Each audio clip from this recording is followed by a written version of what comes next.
Bonjour et bienvenue dans All That Jazz, le premier podcast français consacré à la comédie musicale.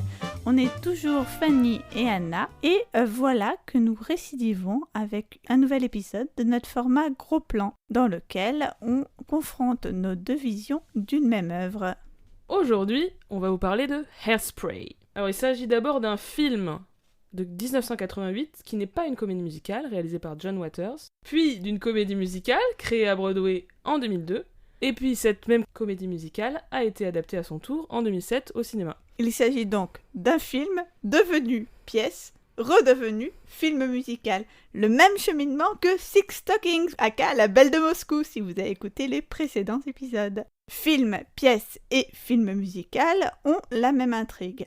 Hairspray se passe à Baltimore, donc dans la petite ville du Maryland, dans les années 1960. L'héroïne d'Hairspray, c'est Tracy Turnblad, qui est donc une lycéenne assez ronde et qui voue une passion à la fois à la laque. Elle a une énorme choucroute sur la tête, comme c'est... D'où le titre. D'où le titre Hairspray, et comme c'est la mode en fait dans les années 1960.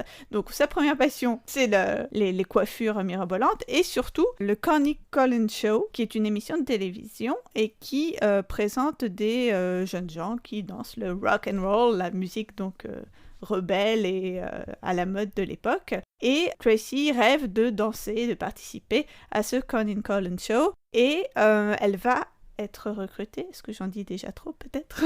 Elle va participer à ce show et ça va être aussi pour elle l'occasion de se mêler à des combats politiques et de lutter contre la ségrégation dans la ville de Baltimore. Effectivement, il y a toute une intrigue autour du fait que Tracy et ses amis noirs vont lutter pour que l'émission soit déségrégée, que les ados blancs et les ados noirs puissent danser ensemble à la télévision. Oui, puisque au début de l'histoire, dans le Connie Collins Show, on a un seul jour consacré aux interprètes et aux musiques noires. Le Negro Day. Le Negro Day. Pour commencer cette présentation, on va d'abord vous parler, évidemment, ordre chronologique, du film de 88. Donc, c'est un film réalisé par le cinéaste John Waters, qui est un cinéaste très atypique, qui s'est beaucoup intéressé aux freaks, aux marginaux, avec beaucoup de comédiens qui ont des physiques, on va dire, différents, entre guillemets, aux minorités sexuelles, etc. C'est des films dont certains vont assez loin, qui sont parfois limite dégueux. Et en l'occurrence, Hairspray fait partie vraiment de ses plus soft et des plus accessibles. Il a aussi réalisé une vraie comédie musicale, entre guillemets, en 90, qui est le merveilleux, magnifique film Cry Baby avec un très jeune Johnny Depp, dans lequel on retrouvait Ricki Lake, qui est l'actrice principale du film qui nous occupe, donc Hairspray. Et quelques anecdotes concernant Ricki Lake. Alors pour nos auditeurs fans de Crazy Ex-Girlfriend qui nous suivent depuis le premier épisode sur cette formidable série, Ricki Lake est une des 3 Dream Ghosts de la chanson du même nom dans la première saison, et donc Ricki Lake qui fera également une apparition dans les adaptations ultérieures d'Hairspray, le film musical, et dans Hairspray Live, le téléfilm qu'on mentionnera tout à l'heure. Au casting de ce film de Hairspray également, on a plusieurs stars de la musique en fait. Dans le rôle des parents Von Tussle, donc qui sont, on les a pas mentionnés dans le résumé, mais ce sont les parents de la némésis de Tracy, on va dire. On a Debbie Harry, donc qui était la chanteuse du groupe Blondie, et Sonny Bono, qui était le Sonny de Sonny and Cher. Et on a également dans le rôle de Motorhouse Mabel, donc qui est la présentatrice du fameux Negro Day, une célèbre chanteuse soul qui s'appelle Ruth Brown. Et parmi les interprètes marquants aussi du film, on trouve Divine. Donc Divine, c'est le nom de scène de Harris Glenn Misted, mais bon, qui se fait appeler Divine, qui est connu sous le nom de Divine. Divine étant le personnage de Drag Queen qui l'interprète au cinéma et ailleurs. C'est un artiste qui a collaboré de nombreuses fois avec John Waters, qui a fait 6 films avec lui, dont le scandaleux Pink Flamingo. Et il s'agit en fait de 2 amis d'enfance, parce que tous 2 sont originaires de Baltimore. Le rôle qu'il interprète dans Hairspray est le rôle de Edna Turnblad, donc la mère de l'héroïne Tracy, un personnage écrit pour lui et qui inspirera toutes les versions ultérieures du personnage, hein, aussi pour comprendre pourquoi le rôle de la mère de Tracy est traditionnellement joué par un homme. Il faut revenir en fait aux sources, à la source qui est le film de John Waters avec ce personnage écrit pour Divine. Divine, personnage hors norme qui aurait aussi inspiré le personnage de Ursula, la sorcière des mers dans La Petite Sirène de Disney, hein, l'adaptation de 1989, qui sort juste après la mort de l'acteur, puisque l'acteur meurt peu de temps après Hairspray, le film en 88. Il s'agira donc bien évidemment de son dernier film. Enfin, je dis bien évidemment, mais j'ai cru voir qu'il y a un film qui est sorti de manière posthume. Et au sujet de Divine, si vous voulez en savoir plus, je vous conseille le long métrage documentaire I Am Divine, qui était sorti en 2013 et que j'avais vu au cinéma. C'est là où je l'avais découvert moi-même cet interprète. Pour revenir au film, donc c'est un film qui se déroule, comme on l'a dit au début des années 60. Il me semble que ça s'inscrit dans une vague nostalgique des films musicaux de cette période, notamment Dirty Dancing, donc réalisé l'année d'avant, se déroulait en 1963. Oui, on a d'autres films des années 70, donc déjà un petit peu quelques années auparavant, si je puis dire, qui se déroulaient déjà dans les années 50. Je pense à Grease à la fin des années 70, en 78, ou même des films non musicaux comme American Graffiti en 1973. Je pense qu'à partir du milieu des années 70, il y a peut-être ce début d'une nostalgie vers cette Amérique des années 50 et que le genre du film musical se prête particulièrement bien à cette veine nostalgique. Et d'ailleurs, le film donc, que je mentionnais tout à l'heure, la comédie musicale de John Waters, Cry Baby, se déroule également dans les années 50. Et on peut noter aussi que tous ces films sont des films qui sont apparentés aux teen movies en fait. Puisque les personnages sont des lycéens ou parfois des élèves qui viennent de terminer le lycée. Mais voilà, il y a une forte connotation du teen movie nostalgique à cette époque. Bah oui, le teen movie est un des genres classiques du musical depuis les années 30. Et je pense que c'est notamment par le teen movie que la comédie musicale revient dans les années 70. Mais le Hairspray de John Waters n'est pas vraiment une comédie musicale. Néanmoins, il y a quand même beaucoup de chansons, donc c'est les tubes des années 60, quoi. Et plusieurs séquences dansées. Enfin, en tout cas, avec des personnages qui dansent. C'est pas des chorégraphies comme des numéros musicaux, mais ce sont des personnages qui dansent à l'écran. Qui dansent, puisqu'on est presque là encore dans un univers backstage. En tout cas, on nous montre l'envers de la télévision. L'envers d'un divertissement. Oui, on a les personnages des producteurs, du présentateur, etc., qui vont débattre de comment l'émission doit être faite, est-ce que donc, les Noirs doivent être intégrés, ou ce genre d'éléments. Qui sont les nouveaux entrants, donc est-ce que Tracy doit rentrer dans l'émission. Enfin voilà, il y a toutes ces questions sur l'envers de cette émission, le Corny Collins Show, qui est en fait inspiré d'une vraie émission qui a existé entre 57 et 64. C'était une émission qui était sur une télévision locale à Baltimore, qui s'appelait le Buddy Dean Show. Donc c'était extrêmement populaire et il y avait des groupes qui venaient chanter leurs tubes avec des ados qui dansaient sur le dance floor devant eux. Cette notion de musique noire, etc., qui se retrouve dans le film, est plus ou moins inspirée de ce qui est arrivé dans cette émission, mais cette émission, en fait, elle n'a jamais été intégrée, il ne s'est pas passé ce qui se passe dans le film. Il passait souvent des musiques noires, il y avait des groupes,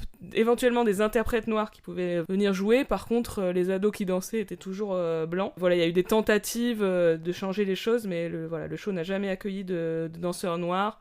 On estimait que Baltimore n'était pas prête pour ça. Et d'ailleurs, Buddy Dean a un petit rôle dans le film Hairspray de 88, il joue un journaliste. Ce qui serait drôle, c'est de savoir si John Waters et Divine, à l'époque, avaient aussi aspiré à intégrer ce show, si c'était le show qu'ils voyaient quand ils étaient jeunes. Alors, je ne sais pas, mais j'ai lu que John Waters avait un de ses amis du collège ou du lycée qui faisait partie des danseurs du Buddy Dean Show. Donc, il a sans doute un peu baigné dans ça.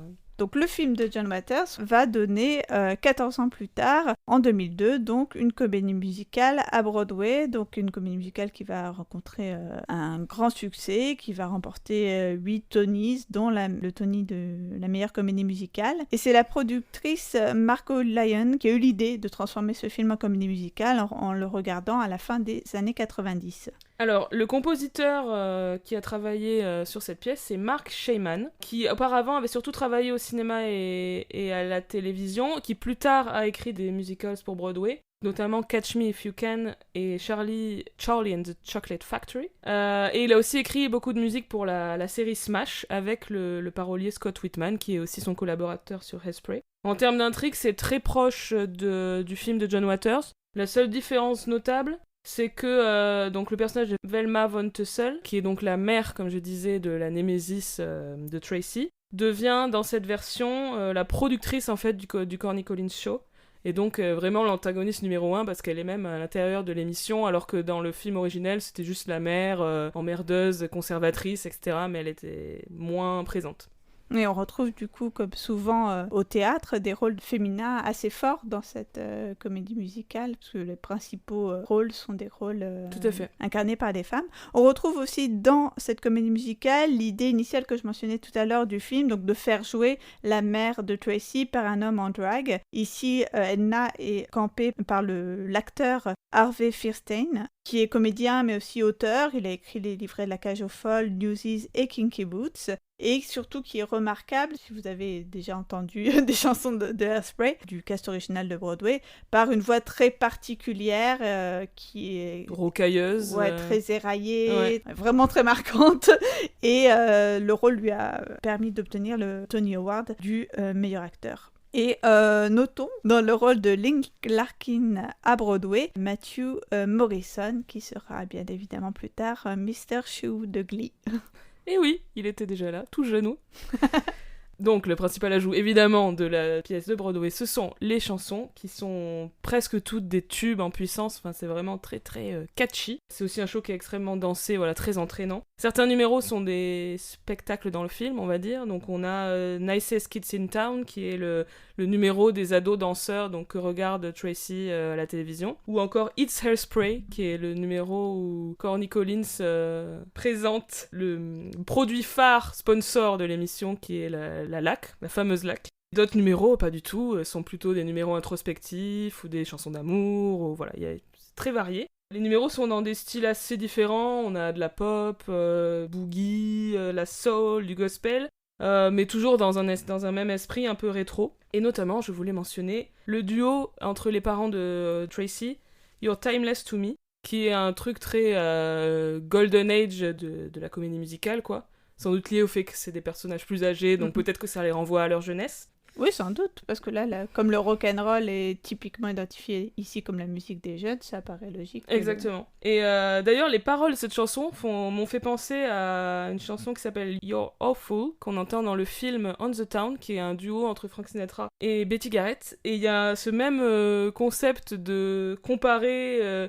l'être aimé à des choses qui peuvent paraître insultantes, mais ensuite dans la réplique suivante, ça se révèle être des compliments et l'autre fait « Ah, ok ». Donc par exemple, tu es comme un vieux fromage puant, 3 petits points suspense, tu te bonifies avec l'âge. Enfin, voilà, il y a ce même principe dans les deux chansons. Ce côté jazzy, moi, m'a même fait penser au duo Fred Astaire, Ginger Rogers, où je pense qu'on peut y voir aussi une parodie, parce qu'à un moment donné, il y a un changement de costume, et ils sont vêtus en robe longue et en costume et chapeau de forme. Le côté parodie de duo romantique, la Fred et Ginger, prend un tour comique lié au physique des personnages, mais pourtant ça fonctionne quand même. C'est toujours quelque chose que j'aime bien dans les comédies musicales, c'est que même quand ça fait mine de se moquer et d'être parodique, en fait c'est authentiquement féerique ce passage-là.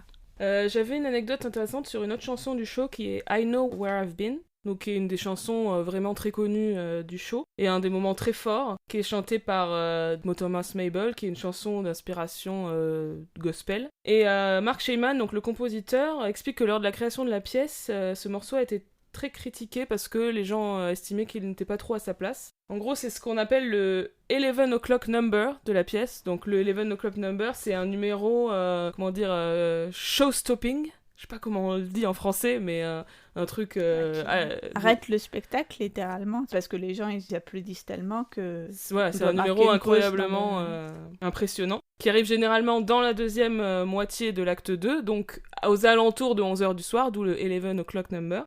C'est souvent un solo qui est l'apogée émotionnelle du show. Par exemple, dans Cats, ça sera Memory. Dans Waitress, c'est She Used to Be Mine. Voilà, le solo hyper intense et bouleversant. Des fois, c'est difficile d'établir quel est exactement le numéro, mais je pense que dans Wicked, par exemple, c'est No Good Deed.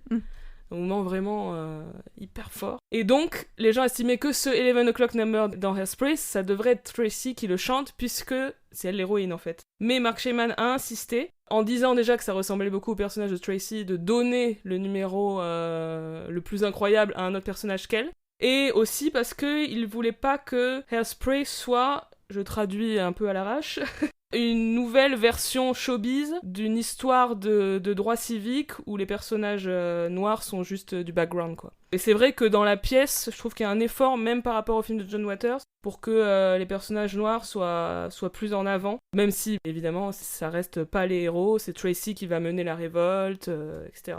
Et donc, troisième étape de ce processus d'aller-retour entre la scène et l'écran, nous avons donc le film de 2007. Donc, le film étant un exemple de ce qu'on évoquait il y a déjà quelques épisodes, de cette tendance récente de la production de films contemporaine à puiser quasiment exclusivement dans le répertoire des pièces à succès. Donc là, classiquement, un show qui marche depuis plusieurs années, ça intéresse un producteur pour en faire un film de cinéma.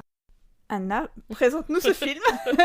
Donc ce film Hairspray, il est réalisé par Adam Shankman, qui était un chorégraphe de formation, qui a réalisé plusieurs films, dont le moins mémorable Rock of Ages, et aussi certains épisodes de Glee. Et c'est aussi un producteur de la saga Step Up, donc quelqu'un qui connaît bien la comédie musicale et la danse en particulier. Donc forcément, pour la version cinéma, il y a choix d'un casting plus mainstream, avec des gens plus ou moins connus, mais venant de la télé, venant du cinéma, etc. Le rôle d'Edna est joué ici par John Travolta. C'est l'occasion de le voir danser à la fin. Il danse un peu plus que ne le faisait Harvey Fierstein, il me semble, dans la pièce originale, parce que c'est John Travolta, donc c'est un danseur. Et ce que je trouve intéressant, c'est qu'il joue une version plus timide et plus introvertie que ses prédécesseurs, à la fois Divine et à la fois Harvey Fierstein. Il joue une Edna qui est assez timide, voilà, qu'il faut aller chercher, qui à la fin se libère complètement dans le numéro final. C'est assez intéressant et assez touchant, je trouve. Dans le rôle de Link Larkin, donc l'amoureux de Tracy, on a Zac Efron, qui venait juste en fait de tourner le premier High School Musical, donc ces fameux teen movies de Disney Channel, qui avait été un énorme succès. Donc c'était une star déjà naissante, mais quand même déjà assez connue. Et dans le rôle de l'antagoniste Amber, nous avons Brittany Snow dans un de ses premiers rôles au cinéma et qui sera plus tard révélée dans la saga Pitch Perfect. Elle incarne une des deux meneuses de troupe, Chloé, et on l'a également vue plus récemment dans Crazy Ex-Girlfriend. Encore Crazy Ex-Girlfriend. Encore Crazy Ex-Girlfriend. Il y a toujours une bonne raison pour citer Crazy Ex-Girlfriend. On a Queen Latifah, qui a d'abord été connue comme chanteuse et comme rappeuse, mais qui est aussi très connue pour son rôle dans Chicago en 2002, où elle jouait la gardienne de prison. Et là, dans Hairspray, elle joue donc la fameuse Motormouse Mabel. Ensuite, on a pas mal d'acteurs de cinéma accomplis, très connus, mais qu'on n'attendait pas forcément en fait dans une comédie musicale. Notamment Michelle Pfeiffer donc dans le rôle de la méchante Velma, on a Allison Janney et on a Christopher Walken dans le rôle du père de Tracy, donc le mari de John Travolta. Qui est d'ailleurs tout autant que John Travolta aux antipodes de ses emplois de jeunesse, puisqu'ici, il est dans un rôle bien loin de son emploi dans Voyage au bout de l'enfer. On peut le dire. Dans le rôle de Corny Collins, on a James Marsden. J'ai mis un petit cœur sur mon document écrit. Parce que je confirme. Parce que j'aime beaucoup James Marsden. Il a joué, en fait, à la même époque quasiment, dans Enchanted. Il était une fois en français, qui était la comédie musicale que Disney a sortie à cette époque-là. Et c'est très dommage qu'on ne l'ait pas vu depuis dans des comédies musicales, parce qu'il est bon. Fun fact, toujours un petit fun fact. Jerry Stiller, qui joue dans ce film de 2007, Mr. Pinky, donc qui est le propriétaire du magasin de vêtements dont Tracy va devenir l'égérie. Lui, il interprétait le père de Tracy dans le film de John Waters en 88. On a comme ça des petits switch de rôle qui reviennent. Et pour finir, évidemment, dans le rôle de Tracy Turnblad, on a Nikki Blonsky, qui est en fait la seule à être une parfaite inconnue à ce moment-là. Hein. Et c'est le cas de quasiment tous les interprètes de Tracy à leur début. C'est souvent le rôle qui les révèle. Mais tous les interprètes sont bien. Hein. Alors, dans les questions d'adaptation, on a l'ajout d'un solo pour le personnage de Link, donc le personnage de Zac Efron, ce qui s'appelle Lady's Choice. Oui, dans un cas classique où on va recruter en plus une star pour attirer une partie du public, le plus jeune, il faut la faire chanter, d'où ces modifications et ajouts de chansons. Mais apparemment, c'était pas un choix évident, Zac Efron, tu me disais, Anna ? Bah, apparemment, donc, le réalisateur Adam Shankman hésitait à le prendre parce qu'il trouvait qu'il était trop Disney. Mais sa productrice l'a convaincu qu'il fallait le prendre parce qu'il attirerait les ados. Et je pense qu'effectivement il avait tort, parce que le personnage de Link, typiquement, au contraire, il faut prendre une personne de Disney qui a un feeling Disney, quoi. Je trouve que la persona correspond... Disney est essentielle je au trouve rôle. que oui, tout à fait. Et en l'occurrence, anecdote, ici dans ce film-là, il chante vraiment, ce qui n'était pas le cas dans le premier High School Musical où il était doublé. D'ailleurs, il n'en a jamais été content et il a vraiment insisté en fait. Et il a prouvé qu'il pouvait chanter. Et donc dans le 2 et 3, il chante. Et dans toutes les autres comédies musicales qu'il a faites ensuite, il a toujours chanté. On a des coupes ou des ajouts de chansons par rapport à la pièce, outre celle-ci écrite pour Zac Efron? Alors, on a ajout d'une super chanson que j'aime beaucoup qui s'appelle New Girl in Town. En fait, elle avait été à l'origine dans la pièce, mais elle avait été coupée et elle a été ressuscitée pour le film. Très bon choix. En ce qui concerne les suppressions, on a la suppression du numéro Mama I'm a Big Girl Now, qui est quand même un super numéro, où les 3 jeunes héroïnes, donc Tracy, sa meilleure amie Penny et son ennemie jurée Amber, s'adressent chacune à leur mère en disant « Bon, ça va, maintenant, je suis grande, etc. » Donc c'est un super numéro, mais qui n'a pas trouvé sa place dans le film. Et autre suppression, c'est le numéro The Big Doll House, qui se déroulait dans une prison, parce que tout simplement, dans la version cinéma, Tracy ne va pas en prison. Parce qu'ils ont décidé que c'était trop... C'était trop dur pour le cinéma, la prison. Exactement. Pour le public du cinéma, c'est pas possible. Donc Fanny, toi tu voulais parler d'une séquence que tu aimes beaucoup dans le film. Oui, la séquence d'ouverture, en fait, la chanson célèbre Good Morning Baltimore. Je dis chanson célèbre parce que je pense que c'est une chanson que toute élève de cours de comédie musicale a chanté. C'est une chanson qui fait beaucoup travailler ce qu'on appelle la voix belt. Ce qui me semble intéressant dans ce numéro, c'est que justement, la propriété de la voix belt est très bien rendue cinématographiquement. On a un jeu déjà sur le déplacement de Tracy qui passe donc de son lit à son école pendant toute la chanson. Donc c'est vraiment une chanson qui fait voyager, une chanson typique en fait de ces numéros qui vont montrer la conquête d'un lieu par un personnage particulièrement enthousiaste. Je pense à l'arrivée des marins dans The Town, de Bonjour Paris, de Funny Face ou encore le West Covina, encore une fois, de Crazy Ex-Girlfriend.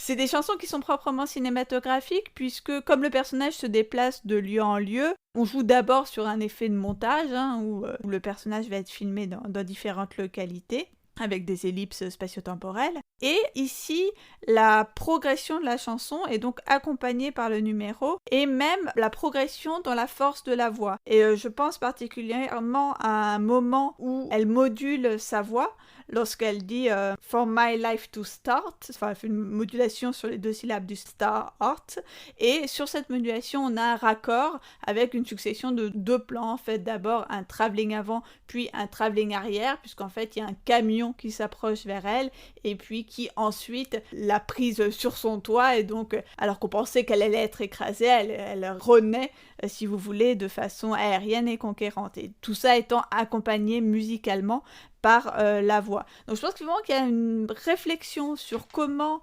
accompagner la voix belt au cinéma, alors que le belt c'est vraiment quelque chose du théâtre qui ici est plutôt bien rendu cinématographiquement. Autre moment sympathique de la chanson, c'est le tout début quand on a un jeu sur les bruits de la ville qui progressivement se transforme en musique, en fait assez classiquement là encore en comédie musicale, pour passer du monde réel au monde du numéro musical. On commence par quelques sons diégétiques, donc produits par des objets à l'écran, qui ensuite vont former le rythme du numéro. Donc vraiment une chanson qui est, il me semble, très intéressante et qui permet d'entamer le film en beauté. Dans la chanson, autre anecdote insolite à remarquer, vous aurez reconnu John Waters himself en tant que le pervers, donc le flasher who live next door qui ouvre son impair en mode exhibitionniste. Et de manière générale, moi ce que j'ai beaucoup aimé dans le film, c'est que c'était un film très dansé. C'est assez rare, il me semble, dans les comédies musicales, sur scène comme au cinéma, dans les productions les plus récentes. Ici, on a beaucoup de danse, beaucoup de numéros d'ensemble qui sont particulièrement spectaculaires et entraînants. On a aussi parfois des numéros qui étaient pas forcément des numéros d'ensemble, dans la version scénique, là encore, arrête-moi si j'ai dit une bêtise, mais la chanson de Seaweed me semblait pas, en tout cas dans l'adaptation qu'on a vue, dont on va parler bientôt, n'était, il me semble, pas un numéro d'ensemble, et ça l'est très rapidement dans la version cinématographique, tout comme le numéro Welcome to the 60s, qui part en fait d'un duo de Tracy et Edna, mais qui rapidement déjà sort de la boutique où il se déroulait et devient un numéro avec de nombreux danseurs. Il y a beaucoup de chœurs de manière générale dans la pièce et dans le film. Dans la pièce, on a en fait 3 chanteuses noires qui sont un peu choristes sur toutes les chansons, qui sont un peu toujours dans le fond. Alors, est-ce que c'est absolument génial qu'elles soient toujours dans le fond, etc. Mais elles apparaissent plus dans le film parce qu'elles sont carrément des personnages qui chantent dans le show. Oui. La fameuse New Girl in Town, elle l'interprète. Oui, c'est la chanson qui est interprétée successivement par 3 chanteuses blanches, puis 3 chanteuses Exactement. noires. Et d'ailleurs, les chanteuses blanches ont piqué la chanson aux chanteuses noires. Voilà. Toujours la thématique qui revient. Autre adaptation dont on souhaitait parler rapidement, c'était le Live TV, donc une captation réalisée par Kenny Leon et Alex Rudinsky, qui a été diffusée le 20 décembre 2016 sur le réseau NBC. Oui, ça s'inscrit dans une mode récente des versions télévisées en direct et en studio donc. Il y a eu par exemple Grease Live sur la Fox en début 2016 et NBC, quant à eux, ils ont produit par exemple en 2013 The Sound of Music et en 2015 The Wiz. Donc le cast de ces lives, c'est généralement des mélanges entre des stars de la comédie musicale. Donc ici par exemple on a Christine Chenoweth, star qu'on ne présente plus. Qu'on ne présente plus, bon, que dire. On a des stars plus mainstream, par exemple dans le rôle de Penny on a Ariana Grande qui est une chanteuse pop très connue et très appréciée notamment des ados, toujours la cible importante à choper.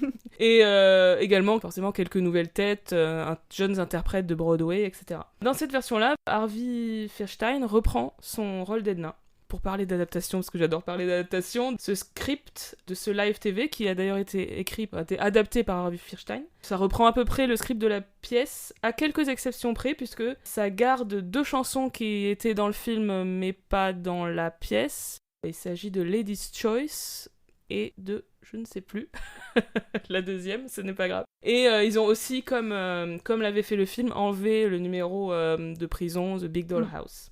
Et donc une version télé qui a attiré devant leurs écrans 9,5 millions de téléspectateurs. Et je crois que c'est la meilleure audience de la soirée pour ce programme. Bravo. Alors, dernière adaptation qu'on va évoquer ce soir, il s'agit de l'adaptation française, puisque une adaptation française de Hairspray, donc traduite en français, a été jouée récemment aux Folies Bergères, donc on l'a vu toutes les deux. Et comme d'habitude, en tout cas moi, je suis critique, parce que j'aime bien critiquer.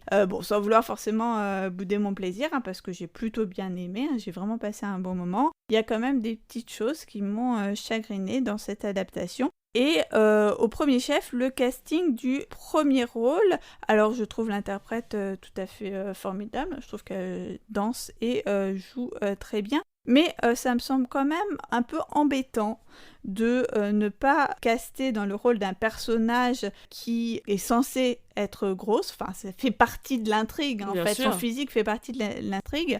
Donc, ça me semble embêtant de caster dans ce rôle une fille qui est mince, ou en tout cas qui n'est pas grosse. Et d'autant plus embêtant à ce moment-là, c'est de l'affubler d'un costume absolument ridicule. Un fat suit. Et ça, moi je suis d'accord avec toi. Disons que c'est quand même pas impossible de trouver des interprètes grosses qui soient compétentes pour le rôle.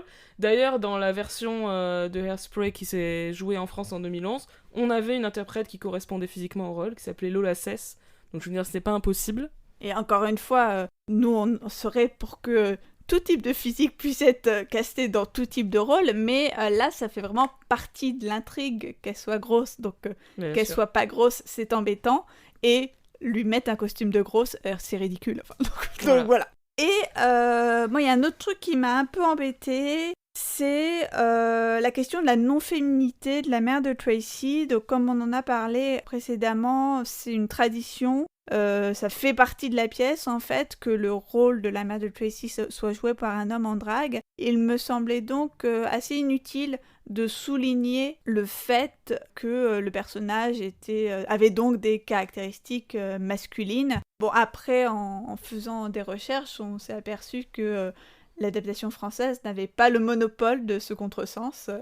Non, en tout cas j'ai remarqué dans le live, le fameux live de 2016 avec Harvey Fierstein, et donc j'imagine que c'est issu évidemment de la pièce où Harvey Fierstein jouait également Edna, une allusion effectivement à un moment où il décroche au téléphone et il dit ah non, je ne suis pas son père, voilà. Donc je pense que c'est quelque chose qui est spécifique en fait au fait que c'est Harvey Fierstein, parce que il a une voix, effectivement, qu'on peut difficilement penser féminine malgré tout. Contrairement aux autres interprètes qui ont une voix très douce, je veux dire, John Travolta dans le film, il parle... Oui, qui le surjoue justement, le côté très mielleux et fleuri dans sa voix. Exactement, donc cette blague ne pourrait pas marcher pour John Travolta dans le film, parce qu'évidemment qu'il a une voix où on peut très bien penser que c'est une femme, à aucun moment il y a cette ambiguïté. Donc est-ce que c'est intéressant de jouer cette ambiguïté-là, ou d'assister sur le fait que c'est incongru, une fois qu'on est sorti du fait que c'est Harvey Fierstein et que donc il a une voix chelou, on se pose la question.